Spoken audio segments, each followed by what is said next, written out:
Hey everybody, welcome to Work and Life Season 2. The theme of this season is the great opportunity. In this podcast, we really strive to talk about the big issues and challenges that are going on in the market today, all of the good things, all of the things that we all can use a little bit of help with. And in true spirit of that, I have just one of my absolutely favorite humans in the world in the show today. I feel so incredibly lucky to sharing this space with you, Brendan. And I think it's our first taped conversation. We've had so many catch-ups. You have shared so many words of wisdom with me throughout my life. And I'm like, now that I have the opportunity to have you and share that with more people, I'm so incredibly excited to have you here. Thank you for joining us. Wow, that was an incredible intro. Now, hopefully it's not a letdown from here. Thanks. Also one of my favorite humans. It's super happy to chat with you and even have it recorded. So yes. So a quick intro on Brendan, and then I'll let you tell people more about yourself. But Brendan and I really go way back. Today, he is the co-founder and CEO of Popmenu, which is just an incredible organization that helps restaurants build their brand, build their business, really connect people in a better way than I've ever seen before. And so we'll pick Brendan's brain a lot about his business, a lot about the company, and of course the culture.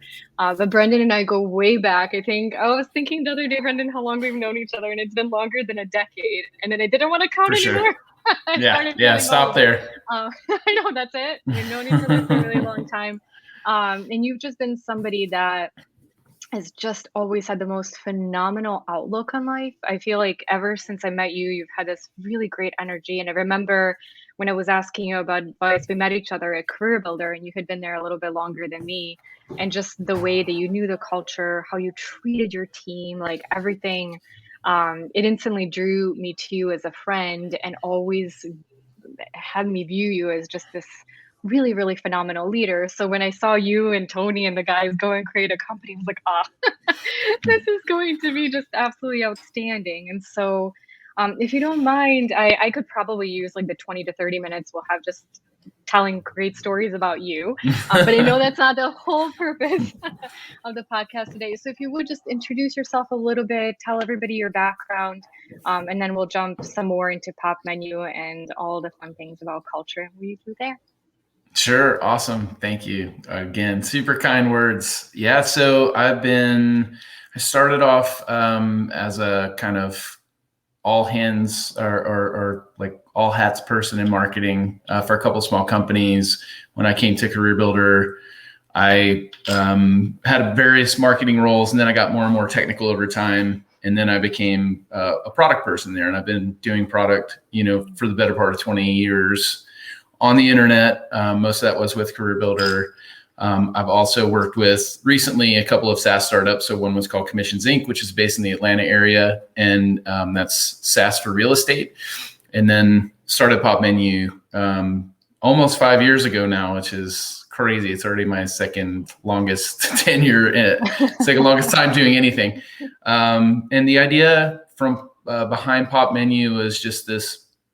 Started with a consumer kind of insight. That's not an insight. It's obvious to everybody that when you go and look at restaurants online and try to decide, where do we want to go for dinner or an anniversary or birthday or whatever, you tend to be comparing PDF-based text menus.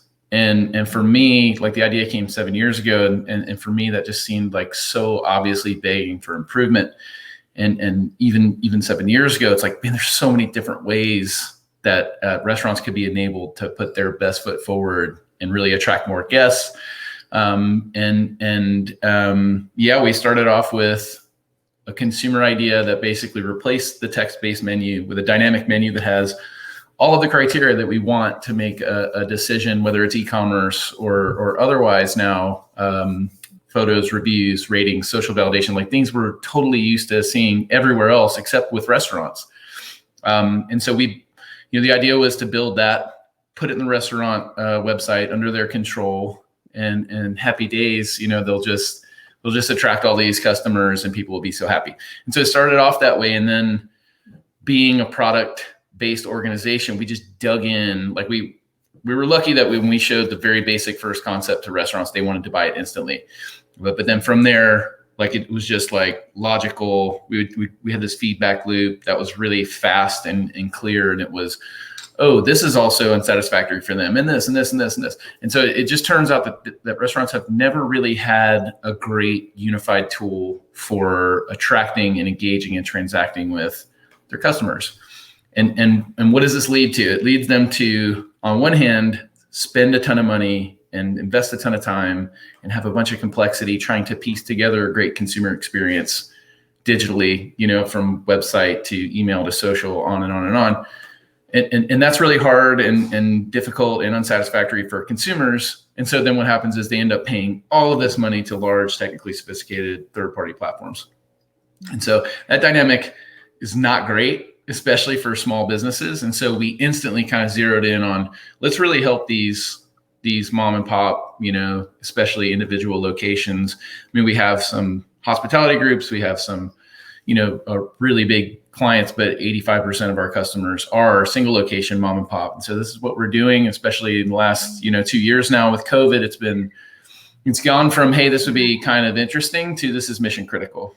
And so we've been really fortunate. It was scary at the start of COVID for sure. And it's been challenging ever since. That navigating it for us and for our clients, especially, it's not been easy, but it's been super, super rewarding to see, wow, we're doing something that really has an impact on businesses we care about.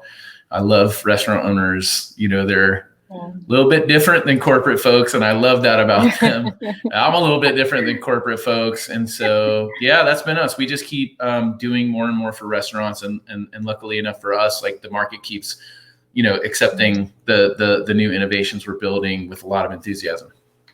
Yeah, well, and I love that. And you said it's been a really difficult 2 years, and especially for restaurants, like, the market dynamics, I think COVID has been particularly not kind to that industry. But it was interesting. You and I were just catching up a couple of weeks ago, and you were saying, we grew so much as a company, and I even see you guys do an amazing job on social media, not only promoting what you do for restaurants, but also really promoting your culture. So you can tell how much as leaders, as founders, you care, probably I would say equally, for your customers and your employees. At least that's, how it shows in all the different things that you communicate.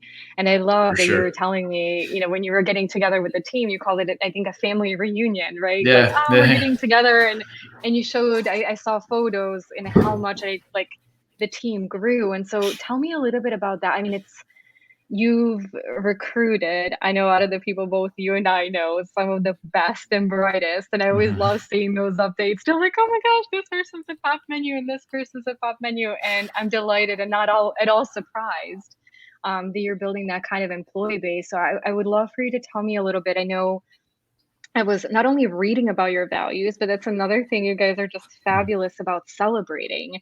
And I saw, your specific values were act like an owner, make others shine, which is so near and dear to my heart, raise the bar, and high confidence, low ego.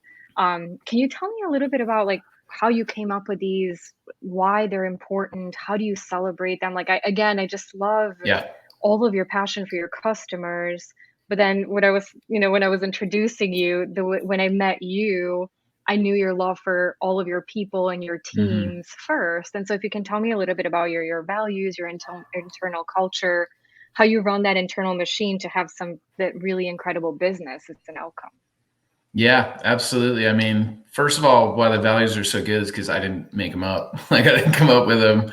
And we did a few exercises, especially when we talked to investors early on. They'd give us some exercises, and it's like, oh, try to, tell us about your values and this and that. We just, we made some things up, and the truth is, what's awesome about our values is that they came from the team. And so we have a brilliant head of talent, Anna Bruns, who I'd love for you to meet. By the way, I was just meeting with her before this, and definitely going to connect you guys. She came in a little over a year and a half ago, so right in the middle of COVID, and right when we had made the turn from, are we going to make it? What's going to happen to restaurants? What's going to happen to us? To, oh, now we're accelerating. Now restaurants are moving from, we're kind of a port in a storm. It's like they're spending so much money on all these other things, but they can't turn off digital right now. With us, they can make their whole digital experience better communicate with their customers? Are we open? Do we have family meals? All that stuff. And so we knew we were going to be okay, at least in the short term. And she joined us right then. And yeah, we started to grow the team. And one of the first things she did was just survey the whole company, and really dig in and say, hey, what do you love about Popmenu? Like, what was it that brought you here and what keeps you here? And so she took all of that data and she basically took, the similar responses and bucketed them. And it turned out to be really four things that people loved about Popmenu. And then she just described them in that very simple way, which really fits our space, and it really fits. Like, you don't need a bunch of corporate speak. And if you go into restaurants and not just restaurants, but SMB, small business owners, if you go in and you have this crazy, like, flowery language and super complex, it's like, who are you trying to impress? Like, be direct, use plain language, and so I love that was surfaced from our team. And it wasn't like, hey, it wasn't really aspirational at this point. It wasn't like, here's who we hope to be. It's like, well, who are we? And so I think that's maybe it's almost like naming a baby after you get to know them a little bit, and that's like, oh, that really matches their personality, instead of like, why is that guy a Tony?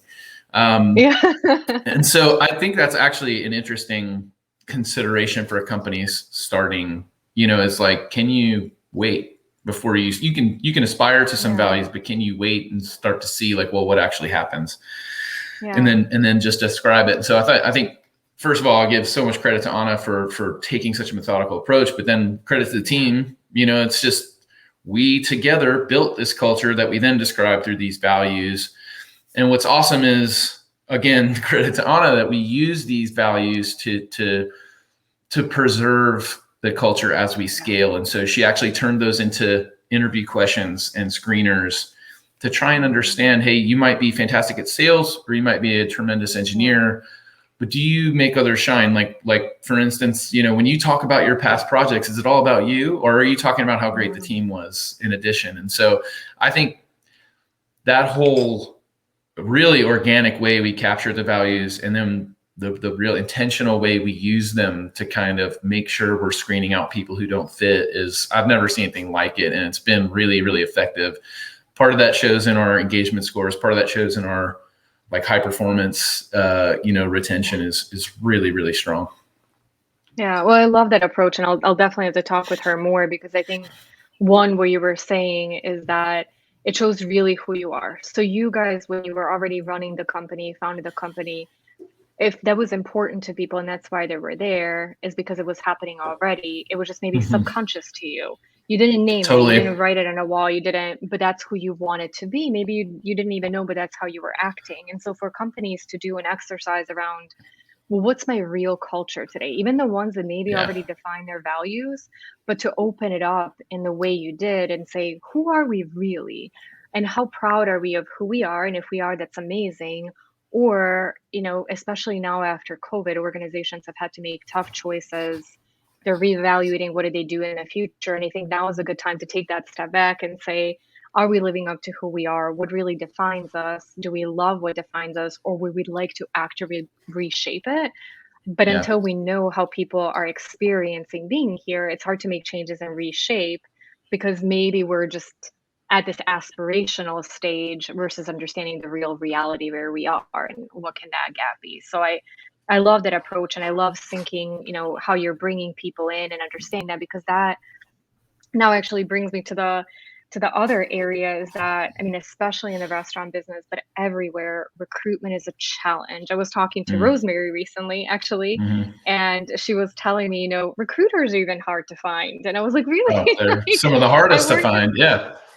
And that was never the case, like, a while ago, when we were working in talent acquisition. Like, recruiters are phenomenal and important, but I would not say there was necessarily a recruiter shortage.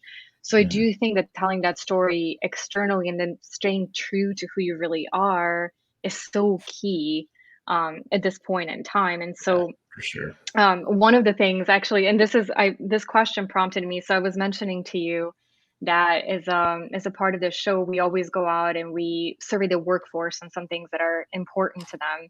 And in one of the data points that you or Anna released, I saw just how proud your people are working for you. I think it was actually Mhm. something like 98%, if I'm remembering correctly.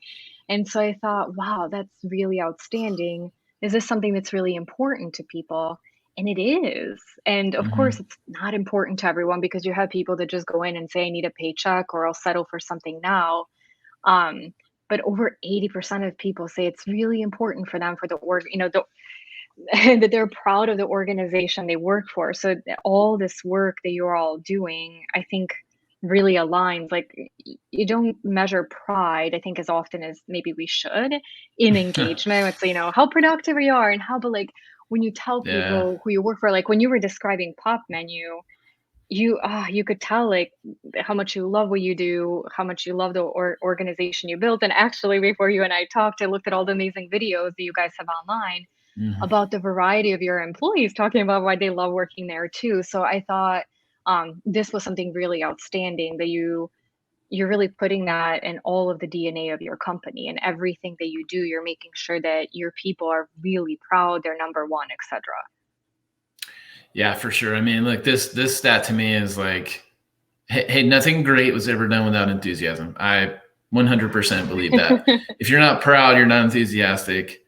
And for me, if it's not important to you to be proud of your company, you should be somewhere else. Like this is really, really hard. Doing any startup is hard. Doing a startup that's software for SMB of any kind is hard. Add in that it's restaurants who are the busiest people in the world and most challenging jobs in the world.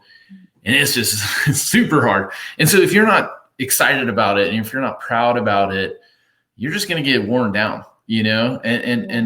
I think part of being proud is also just like understanding that you can make a difference and you are making a difference, and I Right. do think that make others shine is not just about our team. It's about our clients, and we we have an incredible feedback loop with our clients. And so we actually have a channel in Slack that's all just like great things that clients have said about us, Oh, I love and when they that. come in and they're like I'll get emotional. Like they'll come in and they're, hey, we wouldn't have made it through COVID without you. And Yeah. we went through this challenge and you helped us grow this and this and that. It's just like, how can you not get excited about that? And if you're not excited about that, you should go do something else, And so I also think that that's a very telling, it's a telling stat where it's like, if you're in a Yeah. place where the engagement is high and people are very proud to work there, I mean, you need to find like-minded people because the rest will drag it down, And I do think Yeah. it's not about groupthink.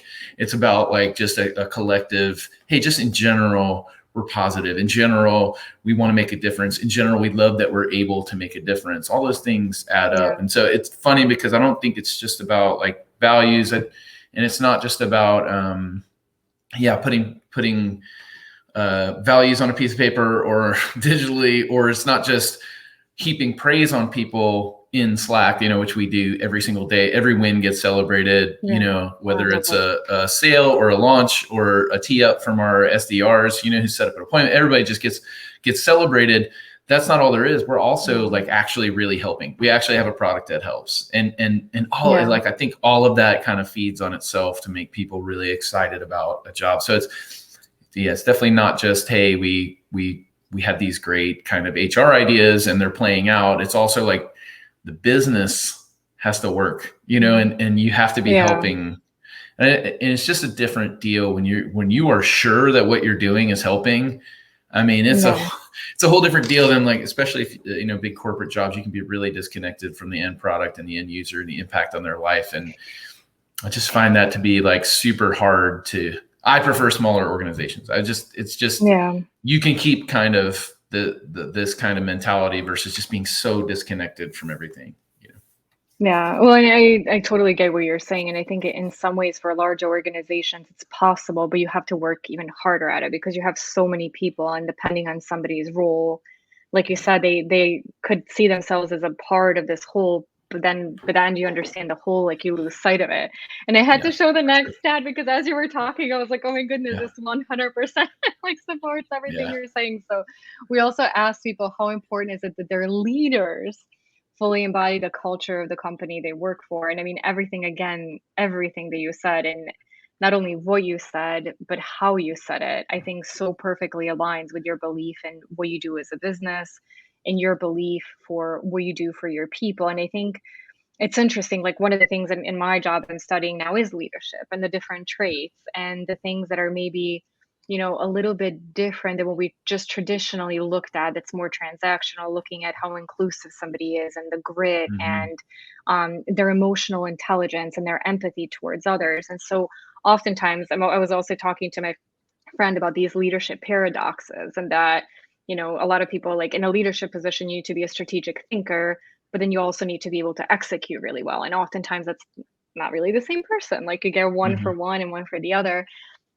And so I think when it comes to leaders, maybe not everybody has that passion, maybe not everybody has like the eloquence, or that you just shared, but it's important to have some people who have it and make them really visible, because those are your champions for the company. Maybe not everybody can do it to Sure. the same degree, but if you look up and if you're part of something, and the people that are working on the vision, the people like you that are saying, we're building a business that's really going to make a difference and you're so important, there's nothing better that a person can hear than that. To get, like, I even Yeah. thinking about it, I get goosebumps, like, when you wake up in the morning and I mean, we keep saying, like, you're in the restaurant business, like, it has Hmm. been hit so hard, but you guys found a thing that you believed in and you persevered, and every day you have more and more people joining, and everyone that I've talked to, that I've known, has been like so in love with what you're doing, and in love with like how things are, unfolding. And so with all of that, I'm looking at the time and, oh my gosh, we still have time, but I'm like, oh, I need to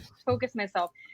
So again, when we think about the time now and the challenges in the market, but also the great opportunities, like, when you talk to your team, when you talk to all of your people, like, what are the some of the reasons people join Popmenu? Like, what is the promise? What is the promise for their career? What is the promise for their impact? Like, what kind of conversations do you have, to get so many people to want to come, and like what it's going to do, like, for their day to day and for their career? Yeah, that's a great question. I think it's going to be different for each company. Like some we would never bring on someone who is like brilliantly talented at a specific area of the business, but what was a jerk, and it was just obvious, and it was just all about them. And but some companies want that and just only care about the skill, and they only care about, well, just black and white, what are you bringing to the business? And so I think it's different based on what kind of Yeah. company are you, and like this kind of company really requires everybody to be thinking positively and thinking forward. If you're not that way, it just doesn't work. Yeah. And so the conversations we have, I mean, we're trying to find those people who are like-minded. Yeah. Like I met with our recruiters actually at the family reunion, just to talk about, like, well, how did I recruit when I was doing all the hiring, and how Yeah. how do we sell the dream? And it was like, hey, if you didn't get excited about it, like, there's a visceral excitement. Like, we've all been to restaurants, and a lot of people take food pictures. I take that. And if you don't get excited about, wow, we can take something that, like, I really enjoy doing as a person, and I can help that business that's behind it. Like, if you don't get excited about that, there's really nothing to talk about. Because if you're not excited, then whether you're in CX or whether you're in sales or wherever, you're just, the people around you are not going to be excited. You're going to be a dampener on it. So I just think, like, I mean, starting with that leadership thing. I mean, if your leader isn't displaying, and I've been in this situation before, if your leader is not displaying the values that they're banging on the desk on and telling you need to live, then it's instant lack of credibility. It's instantly like, well, you don't, like, if it's high confidence, low ego, and I come in and it's just all about me and this and that, it's like, well, that was bullshit. Like, I'm not gonna listen to this guy, and I'm not gonna follow any of the other values, And so I really think the leaders have to, like, I can't believe that 7% of people don't really care. Maybe they don't, but Yeah. if we could find out that someone didn't care whether or not their leaders follow the values, it'd be like, okay, work somewhere else, because it's not, like, everybody's all in here. The big opportunity, I think, it's an amazing time in that you could hide a lot about yourself as a company in the past, and you could make up whatever you wanted. We all know Enron's values were not quite followed. And they were like accountability, integrity, this and that. And then they were anything but they Yeah. could hide it. Right. And so the big opportunity now is, I really think, many people are seeking much more than a paycheck out of their job because because there's so much choice out there. They can go any number of directions with their career. It's easier to start a company now. It's easier to join a startup. Like there's so many different ways you can go besides just, getting in line for this giant corporate, conglomerate and just taking a paycheck. And so I think the big opportunity is for people to actually do what they love throughout their career at a much higher rate than ever before. And to cut through whatever story a company is telling and find out, well, what is the real truth, and all of that information is out there. You can find it. And so I think that's an incredible, like that information asymmetry that used to be there where the company knew a bunch of stuff that the candidate didn't, that's over. And so it's such an awesome opportunity to actually be able to know, well, who are you really, and does that match up with me? And that just gives you the chance to have just way more engaged, like work life, for lack of a better, description of it. It's just like, that was not the case, 20, 25 years ago, where it was just like, you had a job ad and then you had an interview and that was the end of the story. You just kind of had to believe what was being said. Now it's like, I can really find out, whether that's connecting with people on LinkedIn, whether that's watching all these videos, whether that's seeing what clients have said about a company, there's just so much more information out there. And so I think that's an incredible advantage that workers have now. It's also an incredible advantage for companies to also, understand, hey, what kind of person is going to make the most sense for this company in this space? And how do we, not just make up a story about it, but how do we tell our story in a way that resonates with the kind of people that we want? So I just think that whole information, rebalancing is so good for everybody, except for companies that really lied, and made things up and got people to work there by telling stories.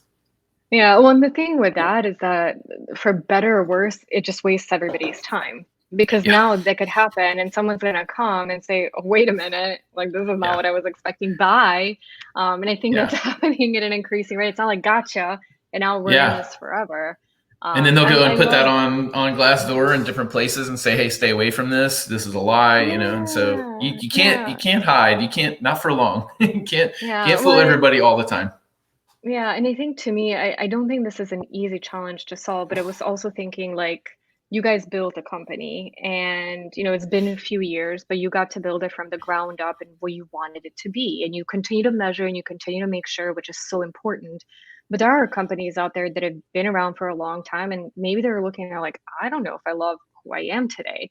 And it doesn't mean like just like in a human, you can change. I think that transparency is important. So instead of trying to attract someone and be like, hey, like we all care about each other and we're going to make you shine, and that doesn't happen.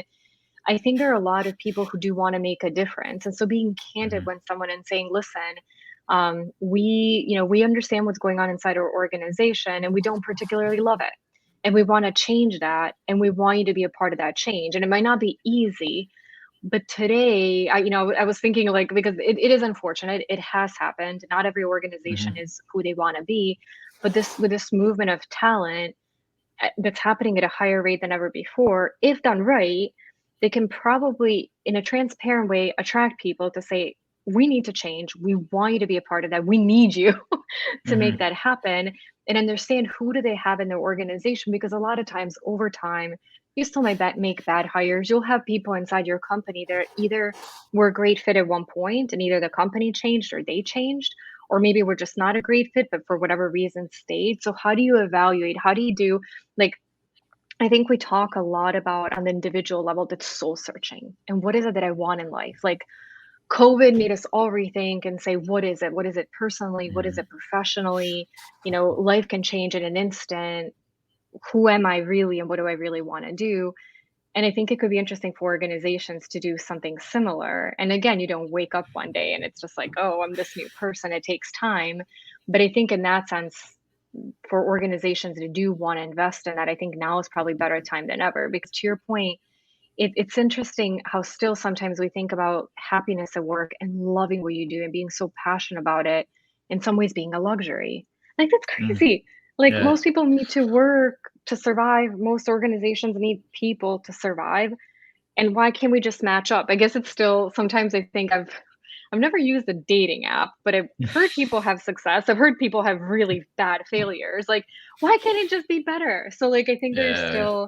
I think this great experiment can happen now. Both it's going to be incredible for people, and it could be really incredible for organizations to kind of grow into what they want to be. Yeah, I mean, what you're describing is so hard. Like, I can't. It's so much easier to build it from scratch. Like, and we've been part of companies before that's like, well, we lost our way. How do we get back? Well, there's so many egos in the way, and there's so Yeah. many, there's so many reasons not to. That it's just, Yeah. it's unlikely that most companies who would want to do something like that actually could pull it off. But it's definitely, you're right, it's the time. Like, if you're going to want to make wholesale change and say, hey, maybe we're not this kind of company, maybe we're that, there's never been a better time. And the truth is, I think people respect that, the striving. The thing you can't do is not strive. Like, if you realize that you're off track and you're trying to make change, I think most people understand that's really hard, and some will want to participate in that. But yeah, that's it's a problem I would love to tackle as an executive. It's a big one. And again, like you were saying, like there's not every organization is different and who you attract is different. And what like there's still 20% of people that were saying like I don't need to be incredibly proud of the organization I work for, but 80% were saying that it is really important. And so maybe for companies that say, hey, this is just really hard, it's not something we're up for, you just need to understand your talent pool is going to be a lot smaller. So it's like you need Yeah. to, in some ways, you're picking your battles. Either recruitment is going to be really difficult or change is going to be really difficult. You pick your difficult and you go down that path. But I don't know, nothing worth doing is ever easy, right? That's what I tell myself whenever I don't think nothing worth anything's it easy. for. I can't remember anything ever being easy. Definitely not anything worth doing. But yeah, I think that that whole idea of, hey, we're going to change who we are. I mean, it happens, all the time, and you do have more tools to make it happen now, and people will appreciate the sincerity. But I think it's also still about being genuine and saying, hey, listen, this isn't going to be a thing that you love. I mean, one great thing about our company is so simple. Everybody goes to restaurants. Everybody's looked at menus. Everybody's looked at food pictures, whether you take them or not. And so it's really easy for people to understand. There are a lot of businesses that I could never understand it. You probably have to work there 5 years to really understand it. And that's okay. And you can say, hey, listen, you're not gonna be able to tell your friends and family about this. They're not going to understand it, but look, you're going to make a lot of money and it's actually important. And here's how. You still have to be realistic about that and be straight up about it. And I think people respect that, because there are people, like you showed the chart. There are people who don't care whether they're proud at all or super proud of their company. And it's like, yeah, they have other things going on in their life, and that's awesome too. But make sure you're matching up. Make sure you're at a company where it's like, yeah, you might not be proud of working here, but you're going to get a great check, and you're going to have, a lot of money for retirement. You're going to have maybe time for your family, whatever. There's just so many different reasons why people work, and there's so many different things they're looking for out of it. And it's like, you can't. Hey, we have a bunch of candidates who, it's crazy to me, they don't end up joining us, and I'm like, that's weird. I just feel like, why wouldn't you want to? It's like, well, it's not for everybody. Not everybody wants to be like, hey, Tony just made a sale. Let's all, get fired up and make a big deal out of it. Some people are like, so what? He made a sale. That's his job. And so I think there's room for all of that. It's not just, oh, you can only have a rah-rah culture and that's the only way anything could ever get done. For me, and in this space, and for our team and for our clients, that has to be there. But for many, many other things, it's like, yeah, there are lots of reasons to work, and just be real about it, and you'll have a better chance of matching up with the right people for the organization. Yeah, absolutely. So we're just about out of time. I'll ask you one more thing before we say our goodbyes for today. Just as we're wrapping up 2021, it's been just a shit show of a year again, to say the least, for many reasons. And going to 2022, again, I love what you guys are doing. I think you're definitely a company to admire. We work with a lot of organizations that are around your size, either growing quickly or hoping to grow quickly, and really looking at their employees, their culture. as a really important strategic part of their business, what would be your one piece of advice for somebody that's, wrapping up this year, going into next year? Again, it's a fast growing business, it's a business that so far has attracted really good talent. Like, is there one thing, like, make sure you do this or do more of this or do less of this, or we found this that really surprises? Any words of wisdom that come top of mind? But I don't know how wise it'll be. I'll tell you what I'm telling myself is like, hey, this year, like, we've had a great year. We're very, very fortunate, and we continue to grow despite really challenging circumstances, especially for our client base. It's got to get easier. Like, maybe not immediately next year, but it's just, I feel like so many things have been just a little bit harder or a lot harder, than usual. And it's been that way for a while. And it just, my belief is, hey, listen, we just keep grinding, we keep going, and we keep thinking that, hey, it will get easier. And then when those times do come, because we've been through such tough times, it's like going to feel like, oh, wow, I just got some free sales, and I just got some free candidates. I just got this and that because I didn't have to work so hard to get them. And so I just think that whole idea of you just keep thinking the light's at the end of the tunnel, and that, hey, things will get easier. I think most people need to hear that. I need to hear that, hey, it's not going to be so hard to do every single bit of the business. I think that's coming, and I think all of us having gone through this perseverance, all of us having gone through this adversity at the same time, will make us so much more appreciative. Even things just getting kind of back to normal, whatever that is going to feel amazing, when it happens. And so it's coming. I think that's the, whatever wisdom I have, it's that.